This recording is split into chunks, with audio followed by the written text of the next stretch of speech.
Sí, hola, buenos días. Vamos a continuar un poco con una mesa redonda en la que vamos un poco a intentar descender algunas de las reflexiones o algunos de los diagnósticos que se han hecho sobre el libro en Francia, pues trasladarlo a España. Antes de empezar y antes de presentaros a los ponentes, me gustaría contar una pequeña anécdota de esta mañana. Y es que cuando hemos llegado, pues nos hemos confundido un poco, no sabíamos si era en esta escuela, si era en la de al lado, y no hemos ido a la otra, y a un trabajador de la escuela le hemos preguntado que si sabía dónde se presentaba el libro Una agricultura sin agricultores. Y nos ha dicho, me parece que os habéis equivocado porque aquí no se puede presentar ese libro. Y os cuento esta anécdota porque cuando Eduardo Moyano nos planteó de la posibilidad de traducir y de publicar este libro, pues con ese título, lo primero que se nos ocurrió es cómo nos vamos a meter nosotros en este charco del que no sabemos cómo vamos a poder salir, ¿no? Y bueno, cuando lo leímos, pues al final pues te das cuenta de que habían acertado con el título porque en cierta medida era un poco provocativo y eso te animaba a introducirte y a leer lo que había dentro, ¿no? Y después de leerlo pues nos dimos cuenta de que era un excelente diagnóstico de la agricultura francesa que probablemente en gran medida pues se podía trasladar a la agricultura española o a la de cualquier otro sitio, ¿no? Y bueno, pues antes de nada os voy a presentar a las personas que me acompañan. Voy a empezar quizá por los extremos para terminar más por el centro. Y bueno, quizá empiezo por José María Asunci porque probablemente de los que estéis aquí es al que menos tenga que presentar y al que si lo tuviese que presentar por su currículum pues me tiraría muchísimo tiempo, ¿no? Pero bueno, yo creo que lo más relevante de José María Asunci es que durante muchísimo tiempo ha sido profesor de esta escuela y bueno, y yo creo que tiene una visión muy global de la situación de la agricultura porque entre otras funciones a lo largo de su trayectoria profesional pues ha sido subdirector de la FAO, ¿no? Pues lo cual le da esa visión más global, ¿no? En el otro extremo pues tenemos a Francesc Reguant, que él es economista especializado en el sector agroalimentario y es presidente de la Comisión de Agricultura del Colegio de Economistas de Cataluña y que además de su gran interés y yo creo que análisis apasionado del sector agroalimentario, pues creo que sigue teniendo un vínculo muy directo con el sector agrario, lo cual le permite pues reflexionar, pero con una visión muy práctica de lo que ocurre en la agricultura. Y claro, y no podíamos cometer el error de hablar de agricultores sin agricultoras, o en este caso, sin agricultoras. Entonces, pues nos va a acompañar también Catalina García, que ella, además de ser agricultura, pues es la presidenta de la cooperativa de su pueblo, de Ribera del Fresno, y además, pues tiene muchos cargos representativos en el ámbito agroalimentario, como puede ser presidenta de FADEMUR, es la secretaria del vino en UPA, está en el Consejo Regulador de la Denominación de Origen Ribera del Guadiana, etcétera, ¿no? Y bueno, hecha esta pequeña presentación, pues me gustaría un poco pues empezar a darle la oportunidad de que nos hablen de su visión de la agricultura y de cómo podríamos enlazar el libro que acabamos de presentar con la situación en España, ¿no? Yo creo que ya se ha dicho suficientemente esta mañana, tampoco hay que insistir, ¿no? Yo creo que lo que han conseguido los profesores sobre todo era que un tema que creo que todos éramos conscientes de que estaba ocurriendo, de una transformación del sector agrario, tanto desde el punto de vista económico como también social, pues todos éramos conscientes, pero ninguno nos poníamos a hablar, ¿no? Y yo creo que sabemos que la agricultura de hoy en día es muy distinta de la que teníamos hace 20 o 30 años, ¿no? Pero no sé, tampoco el no querer hablar o no plantearnos de ese análisis de los cambios que se estaban produciendo en la agricultura, pues provocaba que tampoco hablásemos de qué es lo que está causando esos cambios en la agricultura, qué consecuencias pueden tener esos cambios en la agricultura y un poco reflexionar sobre el futuro de la agricultura en sí, ¿no? Y bueno, es un poco sobre los puntos sobre los que vamos a intentar centrar el debate, ¿no? Lo único que, antes de empezar en eso de análisis de causas, consecuencias y la agricultura del futuro, lo que sí me gustaría es un poco conocer la opinión de las tres personas personas que me acompañan, sobre si ese análisis que hemos visto de la agricultura francesa, de un poco de la progresiva desaparición del modelo de agricultura familiar, de la separación de la vida agrícola, de la vida profesional, de la vida familiar, esa heterogeneidad de intereses que hay en el sector agrario y que cuando hablamos de un agricultor, no todos los agricultores son iguales, de que empiezan a primar los criterios medioambientales sobre los propios criterios económicos o alimentarios y bueno, y ese desprestigio social que a lo mejor en España nunca ha sido tan fuerte como en Francia, pero que aquí a lo mejor también estamos viviendo, pues si creéis que todo esto que está ocurriendo en Francia lo estamos viviendo también en España. Y bueno, José María, empezamos por ti. Muchas gracias.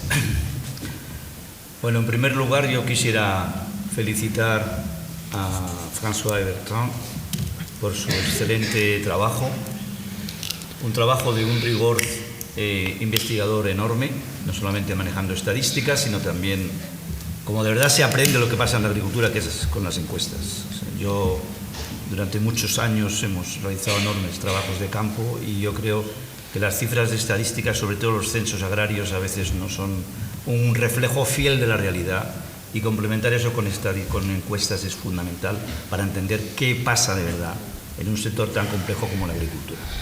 Por tanto, rigor y al mismo tiempo valentía. No cabe duda de que han sido valientes por decir, como ellos mismos comentan, lo que nadie se atrevía a decir. Creo que enhorabuena. Dicho esto, yo creo que desde el punto de vista de lo que son tendencias de fondo, lo que ellos plantean y diagnostican en su libro también está pasando en España. Y yo diría incluso más, está pasando en España incluso con mayor intensidad, Ellos hablaban de que las explotaciones más grandes en Francia ya producen un 30% de la producción y del empleo. En España, según el censo del año 20, hay 915.000 explotaciones, cosa que no me creo para nada, porque solo les voy a dar un dato.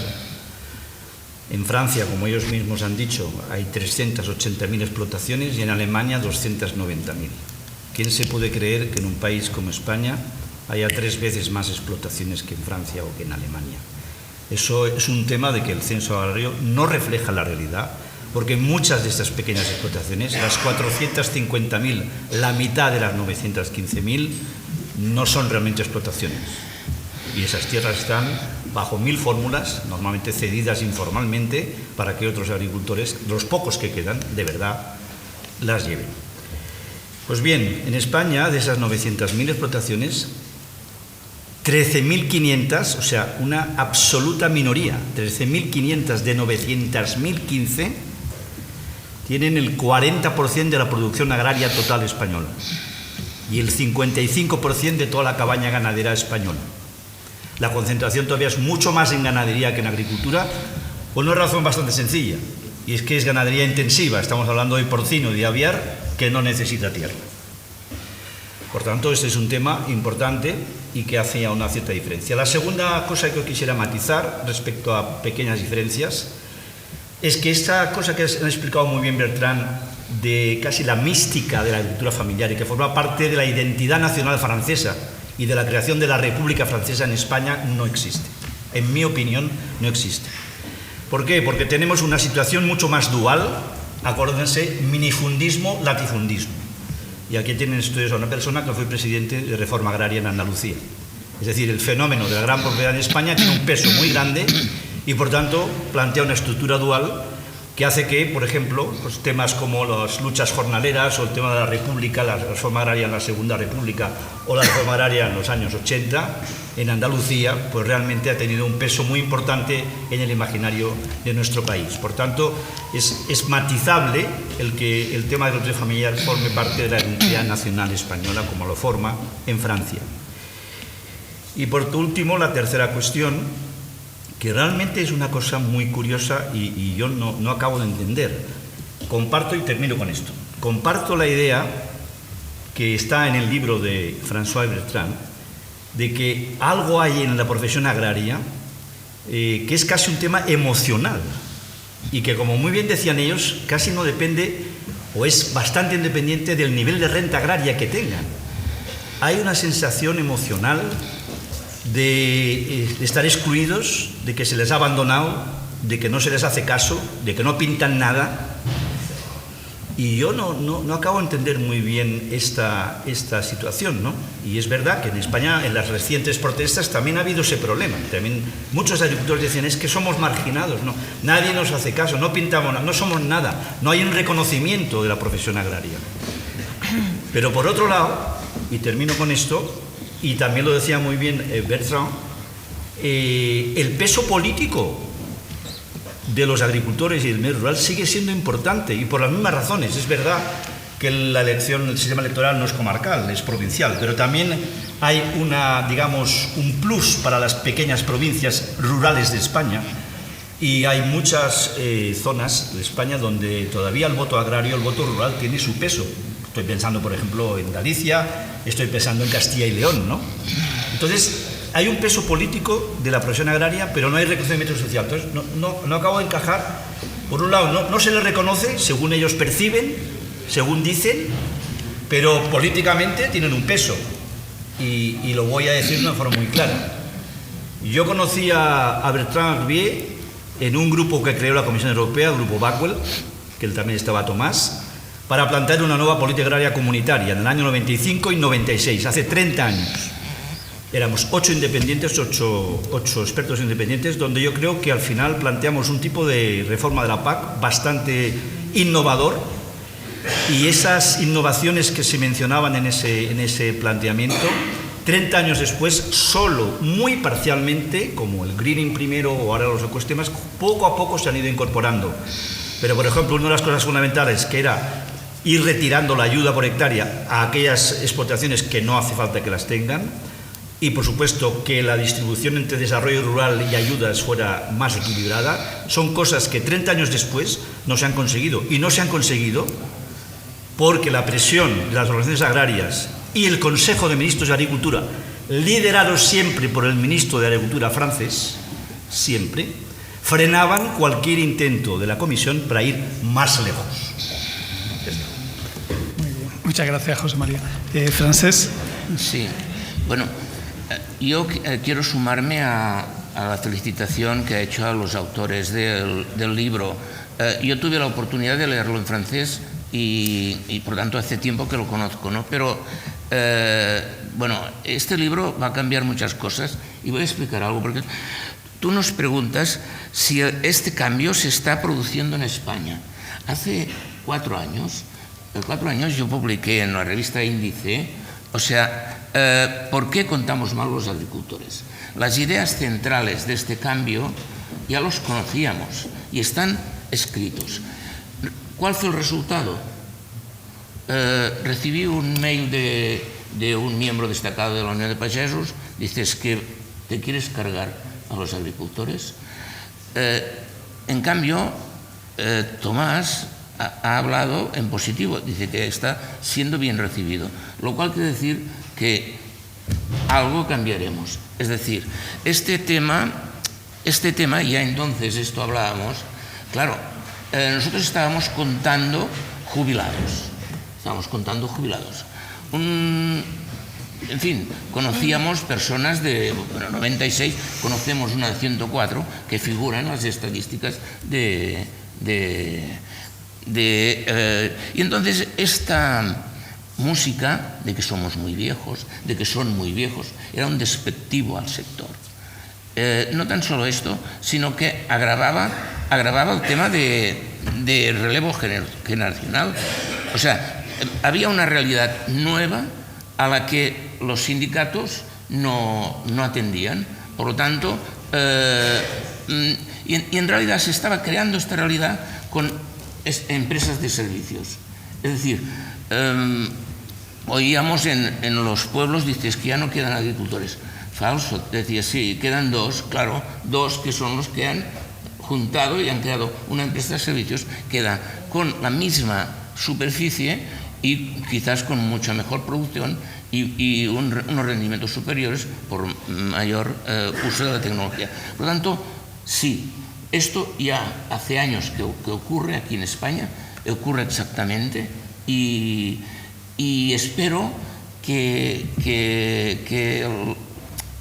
tanto los gobiernos, porque los gobiernos han cubierto esta mentira, o sea, entonces que dejen de cubrirla, entonces hablemos de lo que hay, hablemos de las estadísticas reales, que es, y por lo tanto en este sentido es una gran aportación este libro, porque da un empuje a poner las cosas en claro. Gracias. Bueno, y Catalina, tú que además estás de dentro, no solo como agricultora y con tus vecinos agricultores, sino también por los puestos que tienes en las organizaciones, ¿cómo estás viviendo tú la situación de la agricultura y este posible cambio que se esté produciendo también en España? Efectivamente, el cambio no se puede negar. Somos conscientes desde las organizaciones agrarias francesas hasta el sentir de los agricultores, porque no puede ser de otra manera. Yo vengo de un pueblito de Badajoz, de Extremadura, pueblo de 3.500 habitantes, Ribera del Fresno, estoy en plena tierra de barros, y como todos sabéis teníamos un proyecto de regadío que se ha ido un poco al garlete entre todos. Lo que decía el compañero, la sensación emocional, esa sensación es verdadera completamente, de la falta de reconocimiento, de visibilidad de los agricultores y ganaderos. Es así, lo olvidamos muy pronto, pero hace 2 años estábamos tirados por las carreteras pidiendo reformas y pidiendo cuestiones que realmente eran básicas para nosotros, y eso se nos olvida el papel fundamental que tuvimos en la pandemia, y se nos olvida muchas cosas que hay que poner yo creo que en la palestra, el papel fundamental que tenemos los agricultores que vivimos y trabajamos en los pueblos y desde los pueblos. No se nos olvide que yo creo que ese es el verdadero agricultor y el modelo de agricultura familiar al que tenemos que tener. La sensación que tenemos es que se regula al margen, totalmente desde los despachos, de las necesidades que tenemos en los pueblos y en nuestras explotaciones. Ahí está claro, como digo, hace nada estábamos tirados por las carreteras pidiendo unas medidas de la reforma de la PAC, que ha dicho el compañero, y sobre todo súper importante también el desarrollo rural, porque la agricultura no puede ir sin desarrollo, no puede funcionar sin desarrollo rural, porque realmente el modelo de agricultura familiar es el modelo de las familias que se quedan en los pueblos y que trabajan desde los pueblos. Y muy importante el dato que me ha sido curioso del libro, el porcentaje tan importante de agricultores solteros, sin familia.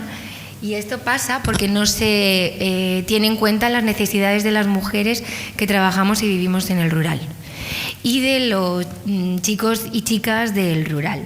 Y eso pasa pues desde las becas, que aquí no sé si habrá, creo que hay algún estudiante, desde las becas, porque por ejemplo un chico o una chica del rural no puede permitirse perder la beca porque significa dejar de estudiar directamente. Porque dentro de la economía familiar en una gran ciudad puedes mantenerlo, pero mantener una casa fuera de tu pueblo, en una ciudad donde tienes que estudiar, es complicado. O si una madre tiene que llevar a un pediatra a su hijo a 60 kilómetros, pues terminará por irse a cabeceras de comarca. Y también hay algo muy importante que tenemos que yo creo que es una de las soluciones también. No hemos hablado, o sí se ha hablado de la titularidad compartida de las explotaciones agrarias.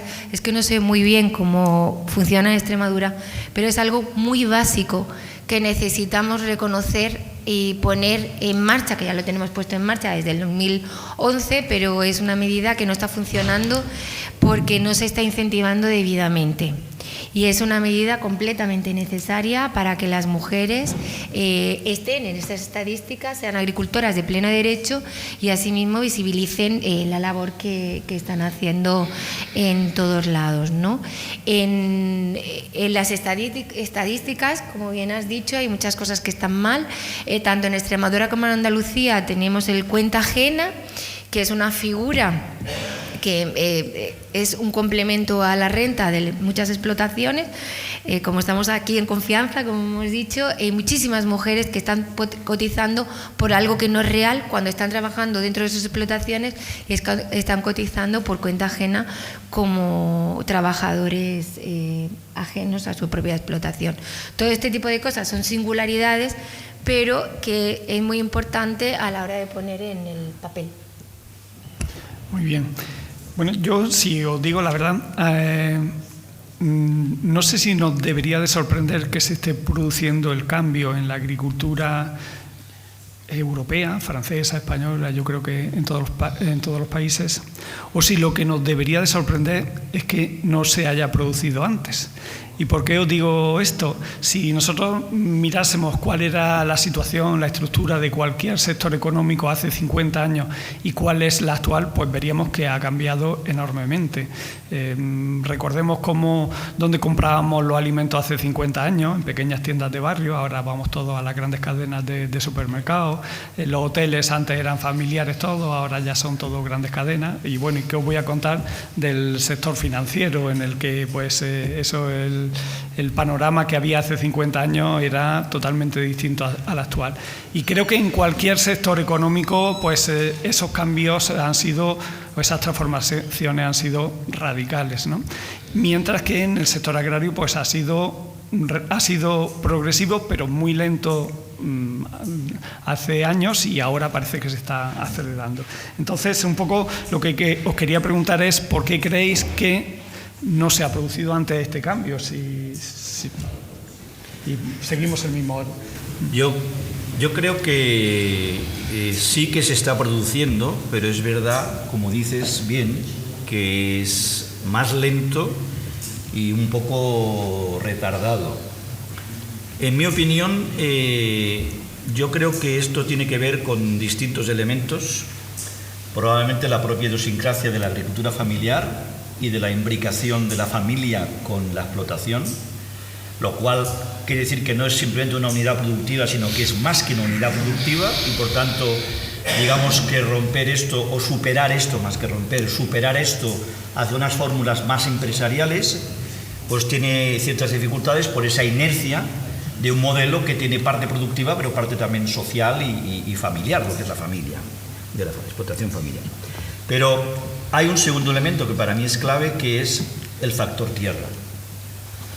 El factor tierra es un factor diferencial para la agricultura. Cualquier concentración en cualquier sector, me da igual, comercio, automóvil, construcción o demás, pues no tiene ese elemento de restricción. Yo creo que la tierra supone un freno, supone una barrera para la movilidad de los factores y para la concentración del sector agrario.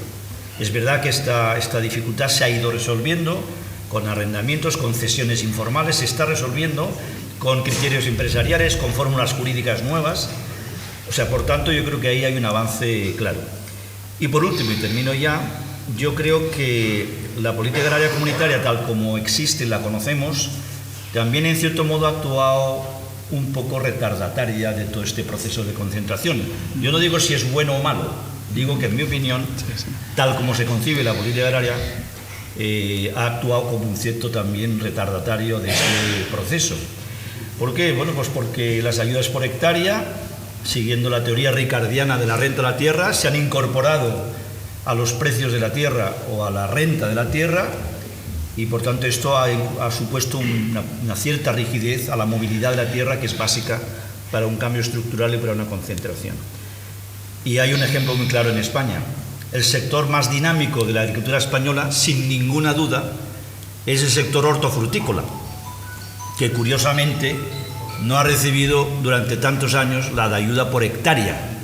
Y qué curioso que el sector que no tiene ayuda por hectárea, no solo por eso, pero por más razones, pero en ese caso un sector menos apoyado en este sentido, ha tenido una dinámica enorme y es el puntal de nuestras exportaciones, como antes hablaba Eduardo, ¿no? Porcino igual. Porcino igual, otro factor otro que no tiene tierra. Una de las formas que se ha utilizado para superar el freno que supone lo de la tierra para que haya una concentración de explotaciones ha sido la ganadería intensiva. efectivamente. Y por eso también en un sector como el aviar o el porcino, son dos sectores donde no hay la ayuda por hectárea, son dos sectores de una gran dinámica empresarial junto con el hortofrutícola. Son los tres pilares de las exportaciones españolas, los que no reciben realmente esa ayuda por hectárea. Sí. Francesc, sí. Sí. Bueno, a mí hay una frase que la repito mucho, que me gusta mucho, de Mario Benedetti. Dice, cuando teníamos todas las respuestas, nos cambiaron las preguntas. Y esto es lo que ha pasado. Es decir, el medio ambiente, pues nadie hablaba del medio ambiente, ahora, en fin, por decirlo algo, ¿no?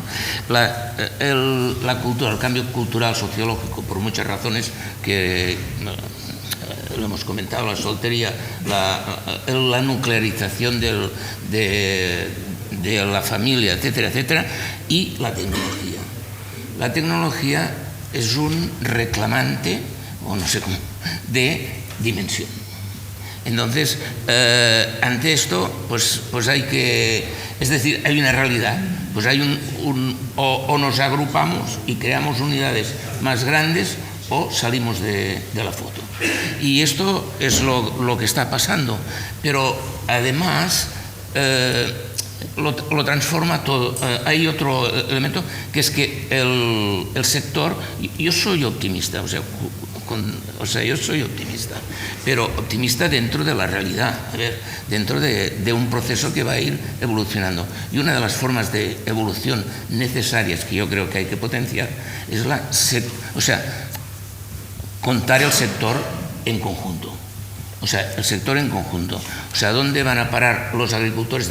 Bueno, formaremos cooperativas, pero también estas cooperativas crearán su propia transformación, la transformación, la distribución, todo el complejo de la cadena alimentaria tenemos que integrarla mentalmente, organizativamente y como concepto. Es una opinión. Sí, Catalina, ¿cómo ves tú la situación? ¿Por qué no se ha producido antes este cambio? Bueno, yo creo que... ¿Qué papel de la PAC, por ejemplo? El papel de la PAC es fundamental mientras sigan existiendo las ayudas por superficie. Totalmente de acuerdo con el compañero. Tienen que ser unas ayudas completamente diferenciadas, no terminamos de conseguirlo, pero mientras estén las ayudas por superficie esto va a pasar y no puede ser. Tenemos que diferenciar exactamente ese modelo de agricultura familiar dentro también de las ayudas. Y es muy importante, no se le puede dar, va muchísimo más allá. Hablábamos de sostenibilidad, de medio ambiente, pero realmente los garantes de la sostenibilidad del medio ambiente somos los agricultores y agricultoras, los que estamos y vivimos en el territorio. Como anécdota, por ejemplo, en mi tierra, como en muchos sitios, ¿no? Existe el tema de ir a coger espárragos. Ahora, en cuanto empieza a llover poquito, vas, coges espárragos. La gente de allí, los que viven allí, se ponen porque la esparraguera es una planta que tiene mucho pincho, te pinchas, te haces daño. Para nadie se le ocurre dañar la esparraguera. A nadie, porque al año que viene van a querer seguir yendo al mismo sitio a recoger los espárragos. El que viene de fuera le da igual y para no pincharse va a hacer daño a la esparraguera, va a utilizar todo tipo de herramientas. Me refiero, pues esto pasa lo mismo con la tierra. El que viene de fuera, los grandes fondos de inversión, lo que quieren son grandes extensiones de terreno, que yo desde luego de donde vengo, las grandes fincas, como decía el compañero, que quieren grandes fondos grandes superficies de terreno y con agua. Afortunadamente no hay muchas y por eso están ahí, querían comprar, ahora se conforman con arrendar y esto lo que hace pues es que suba muchísimo el terreno, sobre todo en ciertas zonas, que es lo que quieren ellos, regadío, donde les da igual, donde también hay un problema a la hora de la sostenibilidad, de dar esos permisos para las nuevas plantaciones que se están haciendo. Cuando los agricultores tenemos verdaderos problemas para regularizar nuestras parcelas, por ejemplo, en un regadío de apoyo, que ya la lucha que tenemos con las confederaciones hidrográficas del Guadiana no te quiero ni contar, y supongo que con las diferentes confederaciones, cuando no existe esa figura del regadío de apoyo, que realmente un regadío que puede ser perfectamente sostenible, pues tenemos que poner que vamos a regar con no sé cuántos litros, porque si no, no nos lo conceden. Y sin embargo vienen esos grandes grupos y a los 3 meses tienen concedido la regularización no solamente del agua, sino de las nuevas plantaciones. Entonces yo creo que esto hay que empezar también a comentarlo, a decirlo, que lo que no puede ser es eso, y un uso sobre todo más sostenible del agua, y no perjudicar siempre a los mismos, porque realmente el que tiene un pocito de riego de apoyo y por lo hecho por ver no lo tiene regularizado por culpa de la misma administración, porque tardan en torno a 12 años en regularizártelo, pues encima le ponen unas sanciones terribles y realmente el que te pongan una sanción en una explotación hoy en día es la ruina de la explotación. Bueno, ya vamos por la tercera pregunta, ya estamos llegando al Ecuador. Dentro de cuando hay cambios y cambios estructurales de este tipo, al final todos esos cambios tienen unas consecuencias, ¿no? Y bueno, pueden provocar que la situación a la que lleguemos sea distinta de la que partíamos, ¿no? Y dentro de esas posibles consecuencias, a mí hay una que me preocupa especialmente, ¿no? Bueno, desde mi punto de vista y parte de lo que hemos vivido en estos últimos meses de la inflación de los alimentos, como digo, pues para mí se debe a que hay un equilibrio muy frágil entre oferta y demanda, y que una pequeña reducción en la oferta puede provocar pues problemas para conseguir el suficiente abastecimiento, ¿no? Estos cambios que está sufriendo la agricultura, dentro de los cuales pues también está el que lo que le pedimos a la agricultura muchas veces ya no son solo bienes físicos, no solo alimentos, sino que le pedimos también servicios medioambientales, puede provocar que en algún momento se produzca un desequilibrio en la situación actual y que lleguemos en Europa pasar de ser de producir más alimentos de los que consumimos a ser deficitarios en la producción de alimentos. ¿Podría llegar a ser Europa pasar de ser exportadora neta de alimentos a ser importadora neta de alimentos en un contexto global en el que la alimentación cada vez es más crítica? Es un poco la reflexión que personalmente a mí más me preocupa casi de todos estos cambios que se están produciendo en la agricultura. Y ahora vamos a cambiar el orden. Empiezas tú, Catalina. Vale. Pues yo creo que sí, que cuando estamos todos de acuerdo que el cambio climático es una realidad, que está ahí, que tenemos que apostar por la sostenibilidad, por el medio ambiente, pero desde luego no se puede apostar si no es rentable para los agricultores. No nos pueden cambiar las reglas a mitad de la partida, como nos pasa en la mayoría de los casos. Nos dejan, por ponerte un ejemplo con la PAC y los ecoregímenes, pues no en todos los sitios se pueden hacer igual. Y no te pueden poner una PAC o un ecorégimen al que te tienes que adaptar, tienes que comprar maquinaria, tienes que adaptar tu explotación, y en muchos casos, como por ejemplo en mi zona o en el viñedo, es imposible hacer una cubierta vegetal o tanto viva, inerte. Se hacía, y por el tema de las enfermedades de madera, que eso es otra de las cosas, tenemos que ir también con el tema de todo lo que tiene que ver con la investigación y el desarrollo. Tiene que llegar, y no se pueden hacer medidas de este tipo sin investigación. Cada vez nos quitan más productos de lo que estamos de acuerdo, si no son medioambientalmente sostenibles, pero nos tienen que quitar también el problema. Nos quitan el producto, no nos quitan el problema, para plagas, para enfermedades, etcétera. Nos quitan un producto que realmente funcionaba, y la plaga y el problema, sí, ¿quién pierde? El agricultor. Cuando realmente nos obligan a dejar barbecho, a dejar zonas semilladas para que coman los pájaros, me parece perfecto. Pero tenemos que ver también la sostenibilidad de esas agricultoras, de esos agricultores, y sobre todo si nosotros lo único que pedimos, y siempre unos precios justos para nuestros productos, ¿no? Si nosotros somos, como digo, los más sostenibles y tenemos que dejar un porcentaje de nuestra explotación, o con el tema de los ecoregímenes, que sabemos que vamos a tener una bajada importante de la producción, de acuerdo, pero nuestra renta tiene que estar garantizada, eso está claro. Y experimentar sin contar realmente y poner ley y legislar sin contar realmente con lo que la realidad del campo y la realidad de tu explotación del día a día, pues la verdad es que no tiene mucho sentido y es lo que está pasando totalmente. Sí, bueno, yo hay una anécdota que me sorprendió en una conferencia, la Casa Ametller. Casa Ametller es una distribuidora de Cataluña, creo que solo está en Cataluña. Tiene unas tiendas, bueno, es un estándar medio, pero de una cierta calidad. Y vino a dar una explicación de su empresa y dice, no, yo tengo que corregiros. Dice, nosotros no vendemos alimentos, nosotros vendemos tiendas. Nosotros vendemos tiendas donde está todo muy bien organizado, la gente se siente cómoda, hay un lavabo para que la gente tal. Dice, nosotros vendemos tiendas. ¿A dónde voy?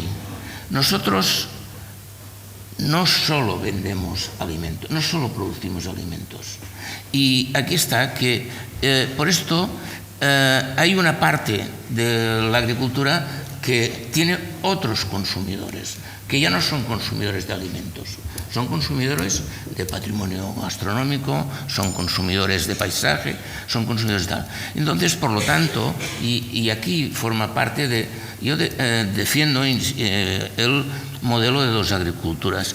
El modelo de dos agriculturas, lo diré muy rápidamente, se basa en que hay una agricultura potencialmente competitiva, que lo que queremos que funcione, pero hay una agricultura en dificultad física, porque está en la montaña, porque está en unas situaciones... Esta agricultura queremos que subsista, y subsistirá porque tiene otros consumidores, unos consumidores que consumen este otro producto, y por lo tanto están dispuestos a pagar más por una serie de cosas, etcétera, etcétera. Bueno, este sería, para no abusar del tiempo, mi aportación. Esa casi que era la siguiente pregunta que te iba a hacer, pero bueno, José María. Yo no creo en absoluto que haya ese riesgo y que Europa pase a ser deficitaria de alimentos, no creo.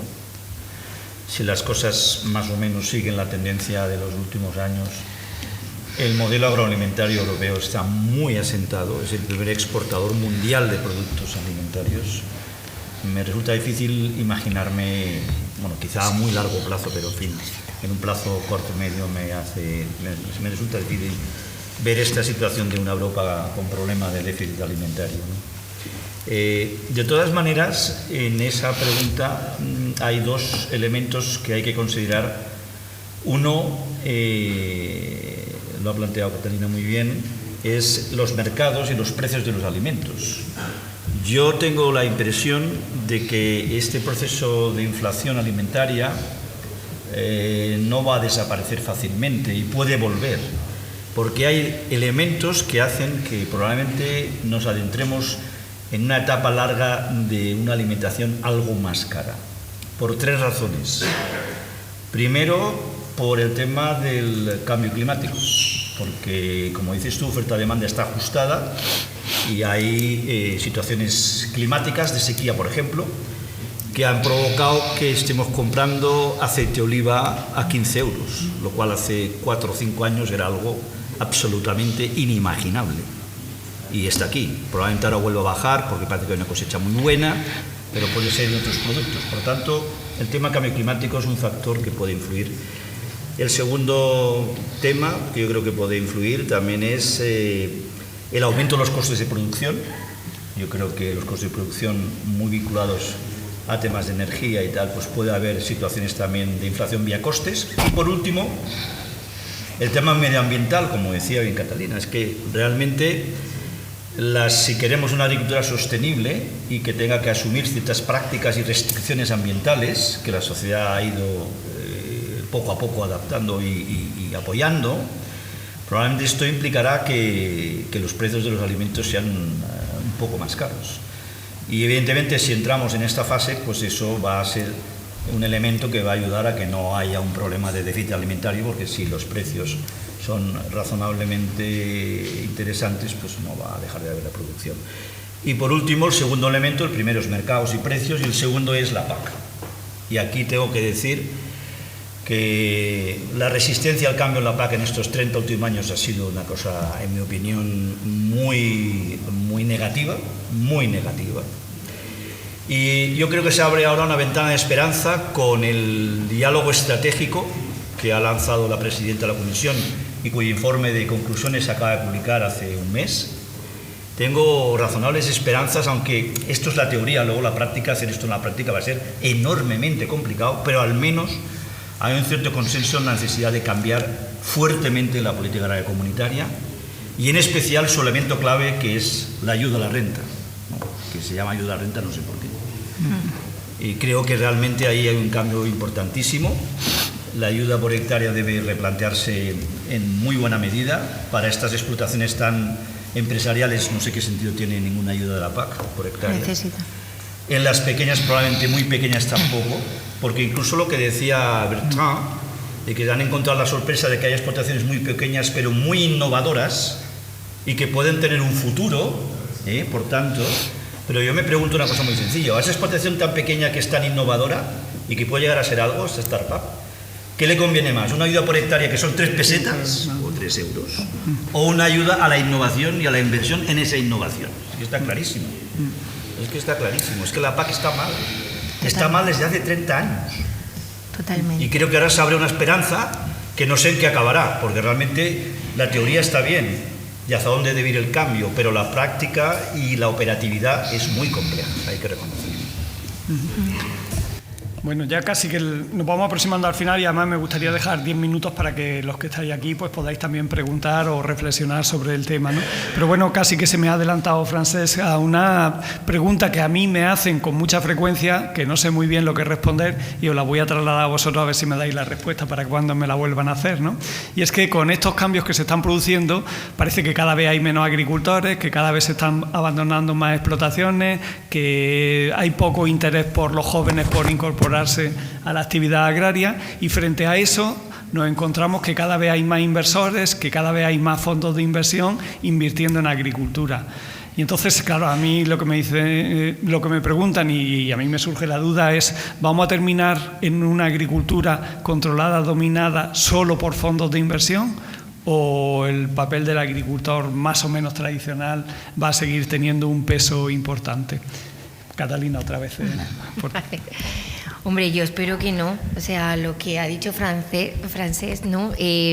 No solamente la agricultura familiar vende alimentos, sino que vende cultura, vende patrimonio, vende paisaje, medio ambiente y tantas cosas, ¿no? Cuando llegan los fines de semana o vacaciones, las carreteras se colapsan para irse precisamente a los pueblos, y los pueblos los mantenemos vivos la gente que vivimos allí el resto de la semana y que trabajamos, pero lo que decía, no se puede legislar de espaldas a esos agricultores. Por ejemplo, con el tema de la tecnología, es curioso que para una ayuda, por ejemplo, para incorporación, te obligan a comprarte un tractor, si te vas a comprar un tractor de eficiencia energética A.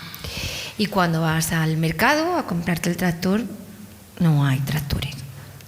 Entonces me quedo sin ayuda. Los jóvenes empiezan así. O sea, con lo cual es un... que vas a la junta y dices, no, toma el listado, que sí hay un listado y tal, pero no hay tractores. El que necesito yo para mi explotación tiene que ser un frutero, un muñero, lo que sea, y no hay deficiencia energética. Pues es tu problema. Y es nuestro problema, siempre es todo nuestro problema. Y el tema es muy importante el tema de la formación. Lo que estamos hablando, nosotros nos adaptamos a todo lo que nos tenemos que adaptar. No sé, estamos empezando a adaptarnos a la reforma, y ya estamos hablando de la reforma del 27, de la PAC me refiero, y sin embargo no tenemos formación. La mayoría de las organizaciones estamos por ahí haciendo alguna investigación sobre los ecoregímenes, sobre las cubiertas vegetales, tal, y cuando cuando me dicen, venga, vamos a hacer una encuesta sobre las cubiertas vegetales, y digo, vale, ¿y qué pongo en la realidad? O sea, pongo lo que me dicen los agricultores, porque puede haber insultos muy gordos, claro, porque se ven abocados a que, vale, yo tengo que hacer mi cubierta, ¿cómo la hago? ¿De qué manera? No sé hacerla. Incluso los técnicos de la consejería, nosotros allí en Extremadura decíamos, y con toda la razón, que Tierra de Barros en el viñedo iba a ser muy difícil, como te digo, el ecorégimen. El ecorégimen es una parte muy importante de la ayuda, pero la mayoría de los agricultores no podían hacerlo. Bueno, pues venga, vamos a dar una vuelta, vamos a ver si la isla de biodiversidad en un trocito, porque allí la mayoría de la gente tiene viñedo de olivar, en un trocito que no sea viñedo puede hacerlo. Vale, pues además a propuesta de nuestra organización, a propuesta nuestra, pero claro, ¿ahora qué pasa? Que todo el mundo ha hecho ese ecorégimen y por hectárea me parece que cobramos, nos llega a 40 euros por hectárea los que hacemos ese tipo de ecorégimen, un poco dejando una parte muy pequeña de nuestra explotación, porque con la isla de diversidad y con la importancia que tiene el tema del riesgo de incendios y tal, pero bueno, la sacrificamos.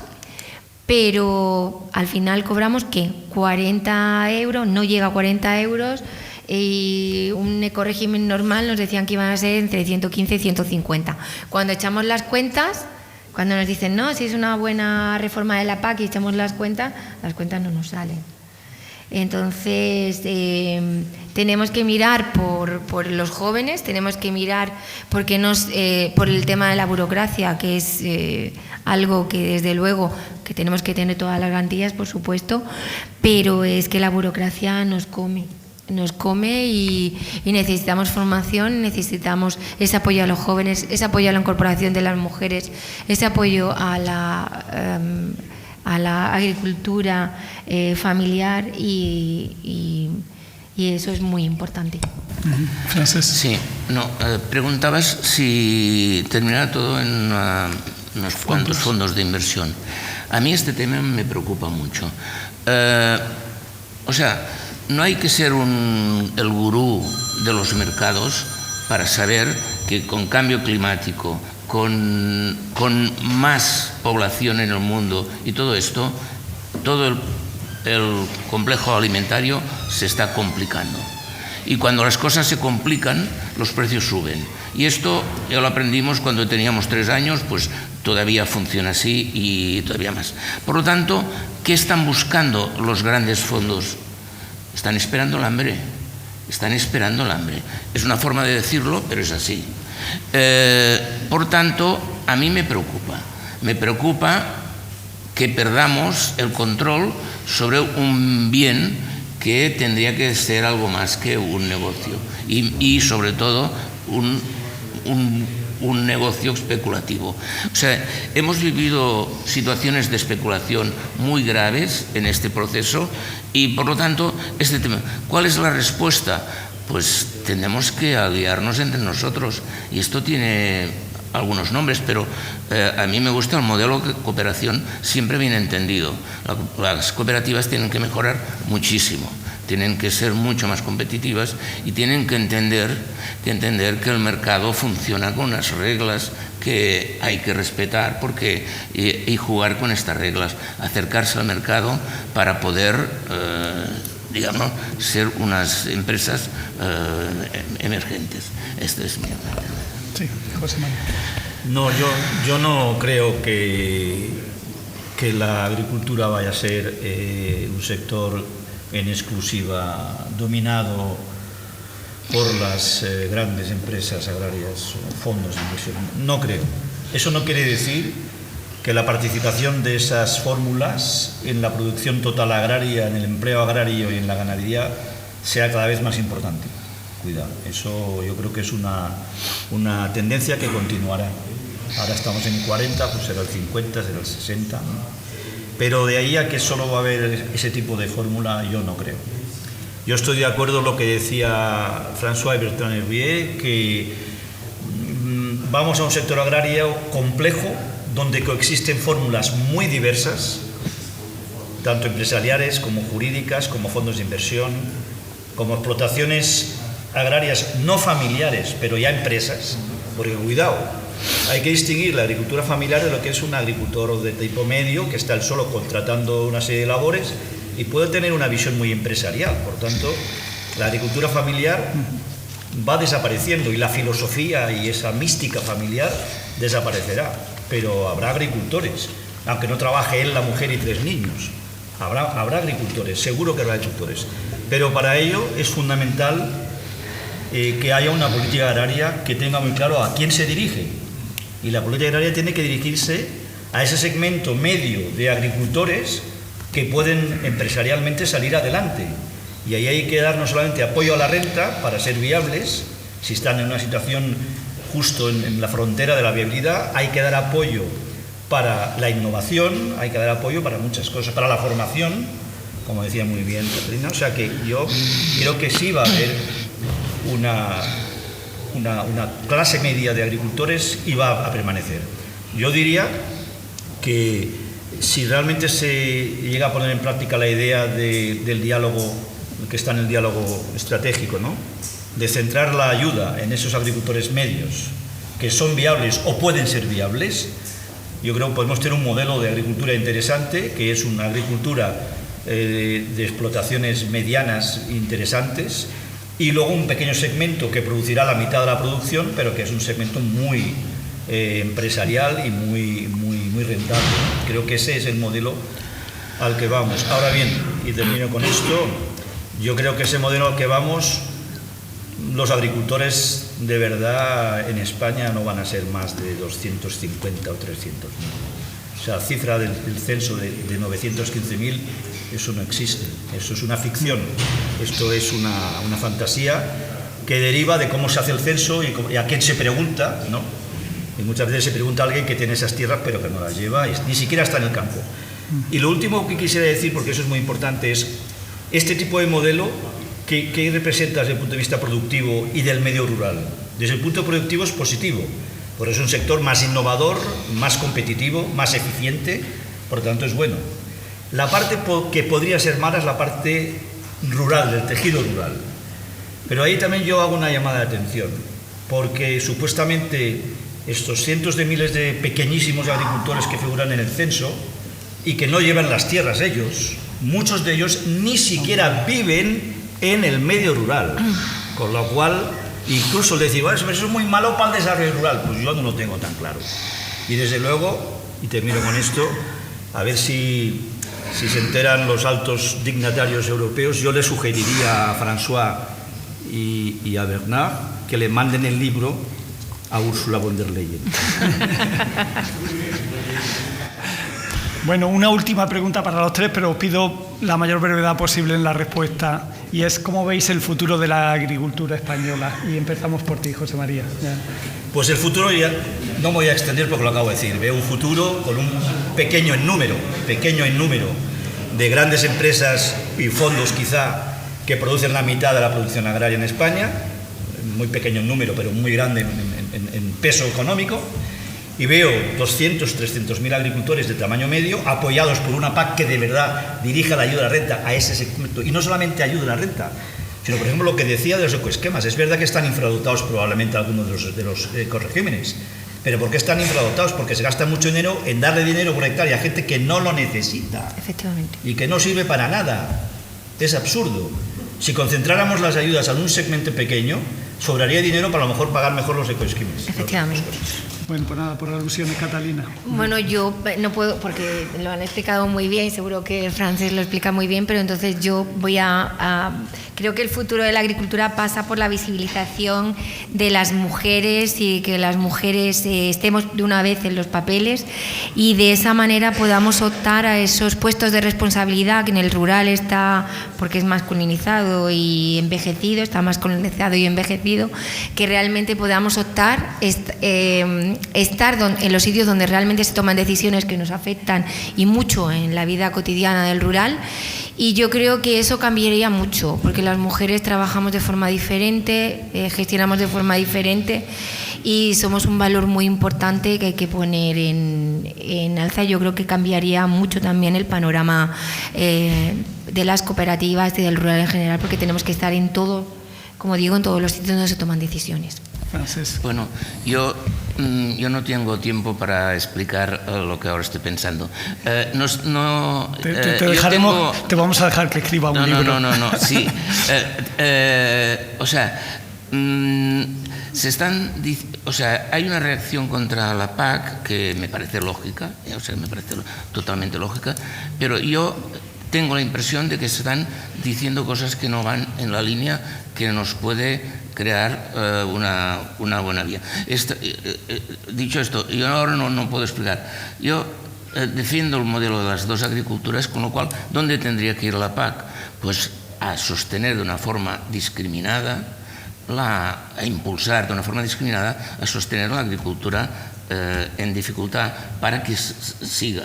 Por otra parte, hay tener mecanismos para la vida normal de la agricultura competitiva. Pero esto ya digo, lo dejamos para otro. Muy bien. Pues nada, muchas gracias por vuestras intervenciones, pero bueno, no hemos terminado todavía. Si queréis hacer alguna pregunta o reflexión, pues os pasamos la palabra y podéis hacer, si queréis, preguntas o a las personas que están aquí en la mesa o incluso a los propios autores, que seguro que estarán, responderán con gusto, sí. Bueno, por si alguien no me conoce, soy... Sí, se oye. Soy Ignacio Trueba, profesor de esta escuela desde hace algún tiempo, y tenía en primer lugar unas palabras de agradecimiento a los autores del libro de Una agricultura sin agricultores, porque bueno, pues es un trabajo que se ha hecho pues seriamente y con gran experiencia. Lo mismo, agradecer también las intervenciones de la mesa, de este coloquio abierto, pero yo en una perspectiva de la Unión Europea y de Francia y de España, yo todo esto lo entiendo muy bien. Pero si ustedes me permiten, y muy brevemente, en un contexto mundial las cosas yo creo que son diferentes. ¿Por qué? Porque en un contexto mundial hay 500 millones de pequeñas explotaciones agrarias y en gran parte son explotaciones familiares. En segundo lugar, la fuerza de trabajo de la agricultura hoy en el mundo son 900 millones de agricultores. Es decir, un porcentaje importante en relación con el total, pues puede que ser un 20 y tantos, un 25% de la gente que trabaja en el mundo, pues todavía está en la agricultura, ¿no? Entonces, claro, una cosa es el modelo europeo, y otra cosa es el modelo mundial. ¿Y qué vamos a hacer o cómo se puede caminar en el modelo mundial sobre una agricultura sin agricultores? Porque esto sí que supone un cambio. El cambio climático es importantísimo, pero el cambio social también lo es, por las consecuencias que puede tener una consideración de este tipo. Y luego, pues, otra pequeña reflexión es que, claro, una agricultura sin agricultores en Europa, ¿hasta dónde llega o hasta dónde puede llegar la inteligencia artificial y el food tech en todo este planteamiento? Porque, claro, es importante esto de producir carne de vacuno en un laboratorio, pues tiene, no sé, Luego, por otra parte, pues mire, toda la vida yo he sentido esto de la agricultura y de la emoción y tal, pero es que las emociones son humanas y eso es muy importante en la vida. Muchas gracias. Sí, no sé si queréis, tampoco creo que... Sí, ¿alguna pregunta más?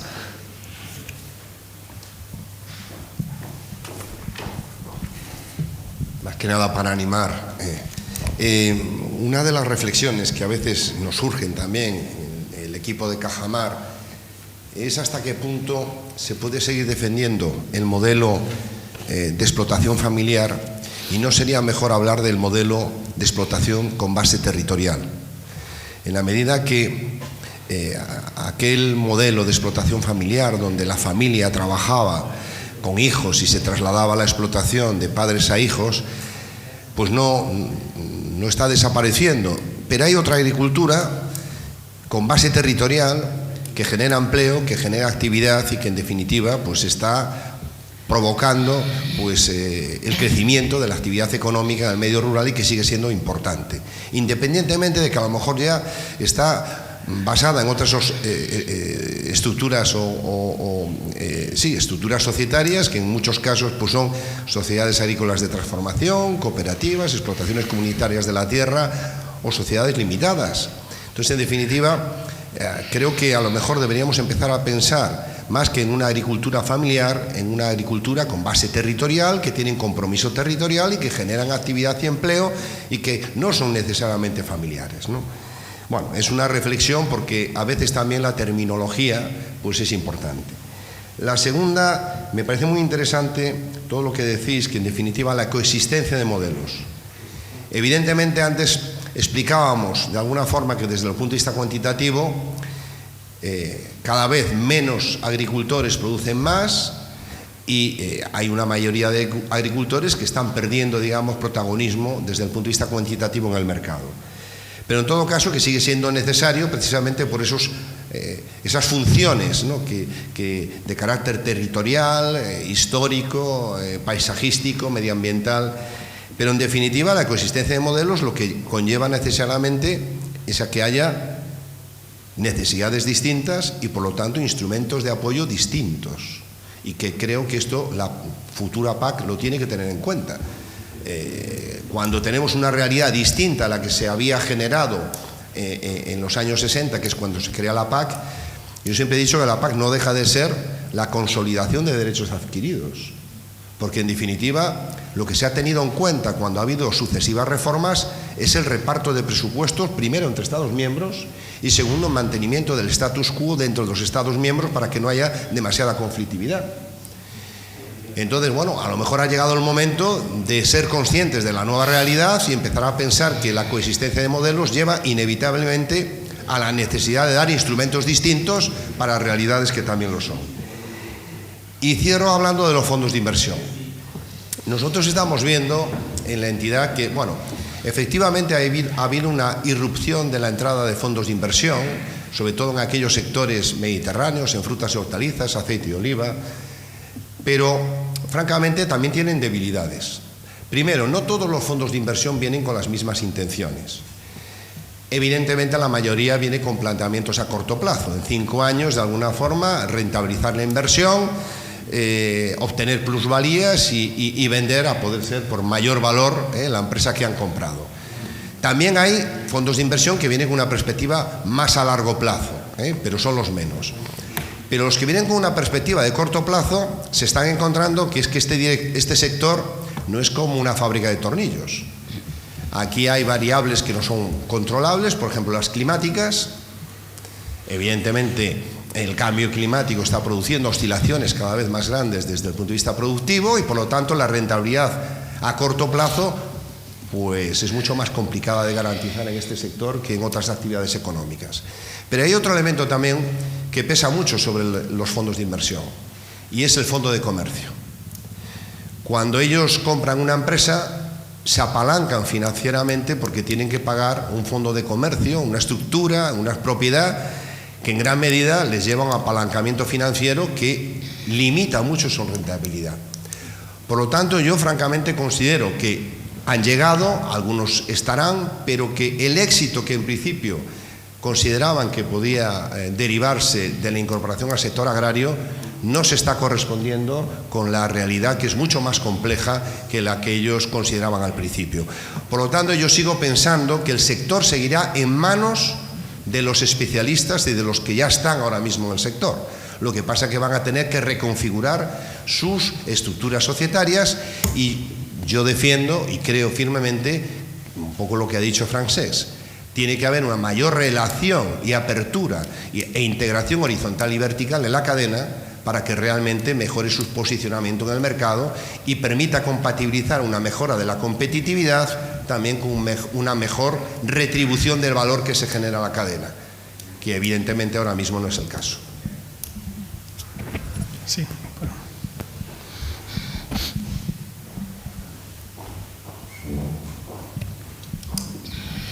Hola, buenos días.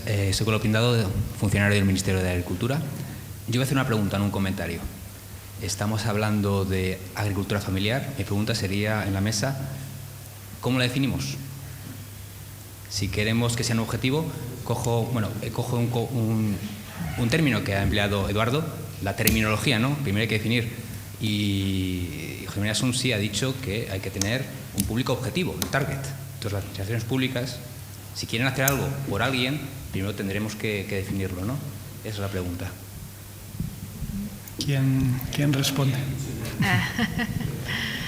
Efectivamente, nosotros desde la organización llevamos muchísimo tiempo reivindicando que se aclare la figura de agricultor y esa ley de agricultura familiar que tan necesaria es, ¿no? Y ponerlo encima de la mesa. Es verdad que ha cambiado las cosas, que antes cualquiera íbamos, no hace mucho tiempo, yo di una charla en la Escuela de Agrónomos de Badajoz y me decían los profesores, al final de la charla me decían los profesores, Katy, tienes razón, porque es que los chicos y chicas que cuando hay época de aceituna, como ahora, tenemos incluso que cambiar exámenes porque ellos tienen que ir los fines de semana a coger aceituna a sus explotaciones. Los fines de semana porque no hay inspecciones de trabajo, porque si no, no te dejan. Porque estamos tan sumamente regulados que es que ya el modelo ha cambiado de por sí, porque tenemos que cumplir las leyes. Pero es verdad que hay que ponerle una definición al agricultor y hacer una ley en condiciones de la agricultura familiar.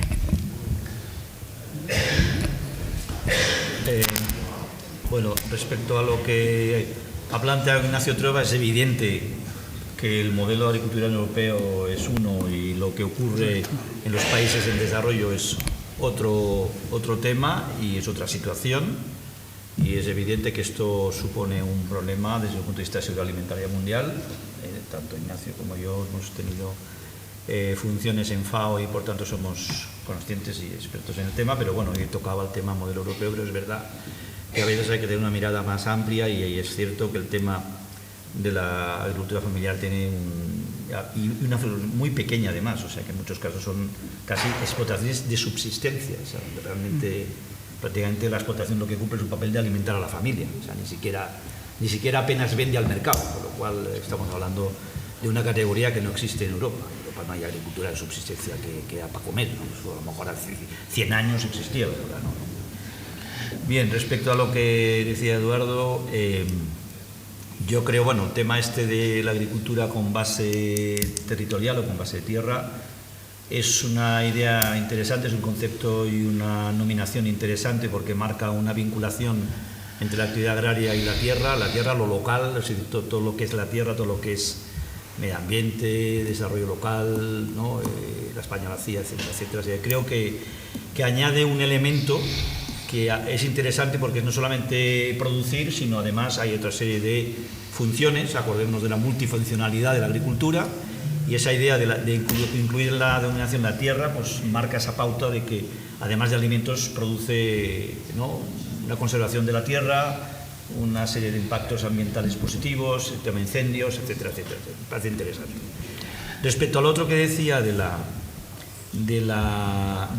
cómo hacer una política agraria para un sector donde coexisten estructuras tan distintas, no puedo estar más de acuerdo. Y yo en el fondo es lo que estoy defendiendo, una política agraria que defina un segmento central al que va dirigido sin excluir otras opciones. El ejemplo que he dicho, un pequeño agricultor que le des una ayuda por hectárea no sirve para nada. Si le ayudas a innovar, igual sí sirve. Y es un instrumento distinto. Pero el problema de la PAC, Eduardo, no solamente ha sido un problema de no utilizar distintos instrumentos para distintos tipos de agricultor o de explotación o de estructura. El problema y tengo que tener bien que, como he dicho, era compañero mío en el grupo Bankwell, se sigue reservando el presupuesto agrario el 75-80% a la ayuda. Y nosotros planteábamos ya en el año 75-76, se llamaba CARPE, Common Agricultural Rural Policy, o sea, agrícola y rural. Ya lo planteamos hasta en el título, año 95, 30 años hace. Y planteamos ir hacia un punto en que el reparto del presupuesto fuera mitad ayuda a la renta, mitad desarrollo rural. Hace 30 años de esto, 30 años. Y no se ha avanzado, bueno, se pasó del 15 o del 10 al 15 al 20, en 30 años. Por tanto, claro que hacen falta instrumentos distintos, pero también hace falta una reasignación del presupuesto comunitario dedicado al sector agrario. Y ahora que viene la cuestión más importante, que es que el presupuesto comunitario se va a redefinir con nuevas necesidades, con el tema de industrialización, con el tema de defensa y demás, tenemos aquí un problema muy serio, que es el presupuesto que se va a poder dedicar a la política agraria comunitaria. Por tanto, habrá que recortar, y habrá que recortar con mucha cabeza y distinguiendo instrumentos, evidentemente. Y una última cosa importante. Cuando yo decía que los agricultores van a permanecer y que, por supuesto, no toda la agricultura va a ser agricultura de fondos de inversión, me he olvidado decir algo muy importante que es realmente básico para mí, y es que ese agricultor medio que con una buena PAC puede subsistir y puede ser incluso un empresario con cierta rentabilidad y viabilidad económica, ambiental y social, una parte muy importante de que ese sector subsista es el tema de las empresas de servicio y sobre todo del cooperativismo y el asociacionismo. Es decir, esas dos cosas, la agricultura de servicios, la externalización y el asociacionismo y el cooperativismo, ayudará a que ese paquete de agricultores medios con viabilidad permanezca en el futuro. Bueno, yo creo que... no. Sí, Ignacio López de Asaja, una organización agraria. Entonces teníamos que estar evidentemente presentes y agradecer a François y a Bertrand el trabajo, y a Eduardo Moyano por facilitarnos la tarea de la lectura, por supuesto, que seguro que nos va a ser muy interesante. No sé exactamente si los modelos franceses y el español son equiparables, entiendo que sí, pero con matices, ya que nuestra estructura de explotación es algo diferente. Nosotros no concentramos tanto las explotaciones y el número de agricultores en el mismo grupo, sino que tenemos fuerte dispersión también hacia los extremos, tanto por el lado de los pequeños agricultores, que tenemos muchos, efectivamente, como ha comentado el profesor Sunsi, y también tenemos grandes explotaciones que a lo mejor en Francia no tienen ese tamaño, siendo el tamaño medio el doble que el nuestro. Efectivamente, tenemos en Francia cerca de unas 70 hectáreas por explotación, mientras que aquí estamos rondando los 35, si no me equivoco ahora. Entonces, tampoco tenemos la misma estructura en cuanto a la estructura de edad, que también es importante en este aspecto para ver qué evolución vamos a tener, una evolución posiblemente biológica en los próximos 10 años.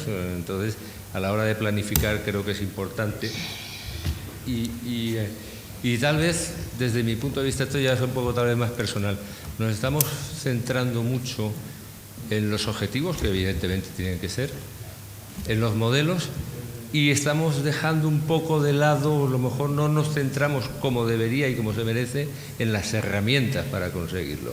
Yo creo que eso sí que es esencial, no tanto en qué modelo vamos a querer, sino dotar las herramientas para que el modelo, cada uno pueda optar a cómo lo puede hacer viendo las características que tenemos. La PAC es importantísima, pero no deja de ser el 20% del total de la renta del agricultor, que tiene que seguir estando orientada a la producción y al mercado. Entonces, el objetivo tiene que seguir siendo la producción, y no solo de alimentos, también porque en alimentos podemos pensar que Europa es excedentaria y que nuestra tarea en el mundo, pues podría ser sustituida, pero sin embargo, dentro del diálogo estratégico subyace el tema de la autonomía estratégica también. Entonces, en alimentos de ganado no somos excedentarios, y en fibras y en combustibles no somos excedentarios. Hay un mercado importante para trabajar en este sentido. Y sobre todo hay que apostar en los jóvenes, en la gente que tiene que venir. Ahora hay un dato muy alarmante desde mi punto de vista. más de la mitad de las incorporaciones de jóvenes se realizan fuera de las ayudas a la incorporación del segundo pilar de la PAC. Y creo que eso es un tema que hay que darle una vuelta para ver cómo es que eso es así y por qué. Y yo creo que la representante de FADEMUR lo ha dicho antes. Demasiada burocracia, demasiada normativa, demasiados requisitos y mucha tardanza en hacer los pagos que se tienen que hacer. Si queremos invertir, que estamos de acuerdo que tiene que ser la inversión, hay que apostar, y hay que apostar por darle los fondos y las herramientas y los medios para poder hacerlo. Entiendo que es un debate súper interesante, da para un montón de tiempo, pero bueno, creo que tenemos que fijarnos también en las herramientas fundamentalmente, empezando desde el acceso a la tierra, las semillas, los inputs, hasta nuestra labor con los consumidores finales, pasando por supuesto por la cadena de distribución, los bancos y todos los medios de producción que pueda haber. Muchas gracias. Bueno, pues nada, ya yo creo que vamos a dar por finalizada la jornada. Ahora tenemos un pequeño aperitivo que creo que nos dará pie a que podamos un poco entre todos seguir discutiendo sobre este tema. Y lo único que antes de acabar me gustaría agradecerle especialmente al director de la escuela que nos haya cedido este espacio, porque nosotros solemos hacer muchas publicaciones a lo largo de todo el año. Con cada publicación, pues bueno, la podemos presentar en sitios distintos, pero esta teníamos especial interés en presentarla aquí en la Escuela de Agrónomos. Perdonadme que no me sé el nombre, no me acuerdo nunca del nombre. ¿Y por qué teníamos interés? Porque creemos que un poco lo hemos venido viendo a lo largo de toda la mañana. El futuro de la agricultura va a depender de toda una serie de herramientas que seamos capaces de definir entre todos. Dentro de esas herramientas pues estarán unas que serán de carácter más político, como puede ser la PAC, y luego hay otras herramientas que serán pues de otro tipo, de carácter más tecnológico, económico, organizacional, ¿no? ¿Y por qué Cajamar hace todo esto, no? Pues porque yo siempre he dicho que casi que me siento más parte del sector agroalimentario español más que parte del sector financiero español, ¿no? Y como parte de ese sector agroalimentario, nuestra labor es ser un instrumento, una herramienta que ayude a que el sector agroalimentario español siga evolucionando y siga mejorando, ¿no? Y ese es el fin de organizar este tipo de eventos, este tipo de publicaciones. Y bueno, y de forma muy resumida, el cómo vemos nosotros el futuro de la agricultura o del sector agroalimentario español es que tiene que actuar paralelamente por dos vías. Una, por la parte de la producción, que vamos a tener que ser cada día más eficientes, vamos a tener que utilizar cada día tecnologías más avanzadas, y tanto con un objetivo productivo o económico, pero también teniendo en cuenta todos los retos medioambientales y sociales que tenemos. Y por otro lado, tenemos que incorporar cuanto más valor, o que el agricultor pueda acaparar cuanto más valor de la cadena, mejor, ¿no? Un agricultor independiente que no esté integrado en la cadena agroalimentaria y que siga haciendo las cosas como lo hacía hace 20 o 30 años, creemos que lo va a tener bastante negro de cara al futuro, ¿no? Y no queremos que en esa apuesta por el futuro se quede nadie excluido por cuestión de tamaño, ¿no? No creemos que el tamaño debe de ser un factor condicionante, limitante, ¿no? Pero bueno, esa pequeña dimensión se puede cubrir pues a través del asociacionismo, ¿no? Y creo que tenemos estructuras, o bien a nivel cooperativo o a nivel de organizaciones agrarias, en las que podemos facilitar que un pequeño agricultor tenga la misma tecnología que la gran multinacional o que el gran fondo de inversión. Y ese es un poco el objetivo de todas estas actividades. Y bueno, y lo que nos gustaría es seguir debatiendo y contribuyendo a que esa agricultura del futuro que queremos, pues entre todos consigamos hacerla realidad. Muchas gracias.